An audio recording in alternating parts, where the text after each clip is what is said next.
Eternal Darkness, Sanity's Requiem, the novel, Epilogue, revealing the truth. Alexandra Roivas still could not believe that only 2 weeks had passed since the defeat of Pius Augustus. It would have been more unbelievable if they had not been aware of what was going to happen. With the help of Richard and Yvette, they had started transporting small stuff down from the house to the city of Enga.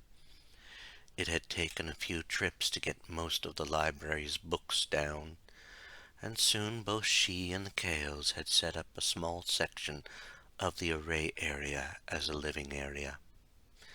There was a good reason for this. They had found a radio in the house, and as they gathered stuff, they heard the first report. It had been announced that a major breakthrough had occurred in the case of her grandfather's gruesome death. Apparently, the story was that the police had found proof that there was a plan to kill him, led by her and the Kales. They were now all wanted criminals. What had made matters worse came hours later. It had been reported that Richard was now a suspect in the death of his parents, and that Yvette's father, Edwin Lindsay, was now announced to be the one who killed wealthy businessman and philanthropist Paul Augustine, who had disappeared over a decade ago. That news was then followed by the word that Inspector Legrasse had been reported killed, and that the murderers were now hiding in the Roivas estate. When they all realized what was coming, the fifth ancient, who when they learned her name were surprised, told them all would be all right. They had all gotten up to the foyer and looked out the window when the cops had frozen and it appeared fire trucks were pulling up. On the radio they heard a report of a raging fire that kept burning. The ancient had hidden the building with the illusion of a grand fire. Not even the firefighters could put it out. But she was surprised when one man did manage to get through at the time. That man had turned out to be Michael Edwards, who had told them that he had been directed to the place. He had also told how all the reporters and most of the police all had hisses in their voices, sure signs of bone thieves. He then told them of the passing of Peter Jacobs, which had made Richard sad.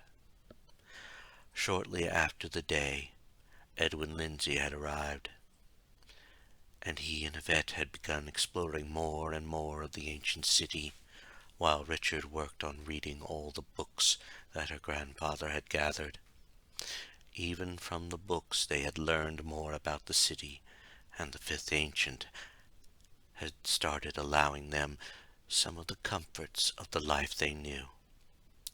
One of the buildings they had found now had rooms for each of them, and it had been good to rest in a bed again. However, as the 2 weeks had passed, they had been informed that others would start arriving.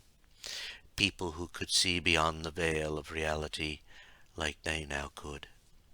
On the radio they heard about horrible murders, which some would claim were their work.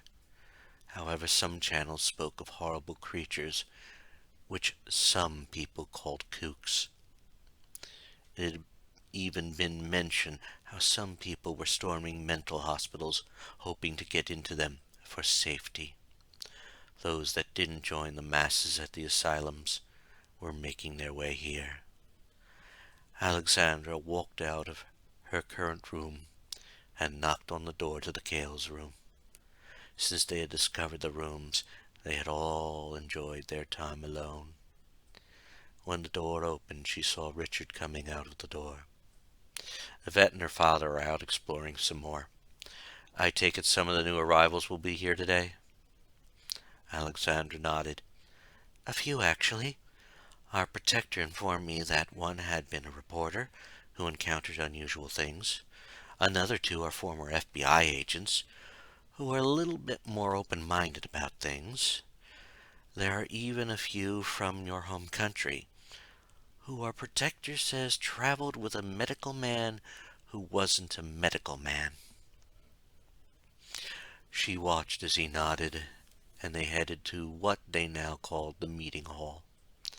It had been a building next to the array building, and it was perfect for meetings. In fact, when they got there, they could see Michael had already arrived with the people. She looked over at Richard, and he looked at her and motioned. "I think you should give the speech. This is your family's legacy." She nodded and then stepped to the center of the room. As she did that, she saw Yvette and her father had returned and went to her husband's side. Deep down, Alexandra envied them, and secretly hoped that as more like them arrived, that she might find a man some day. When she reached the center of the room, she looked at the new arrivals, took a deep breath, and began.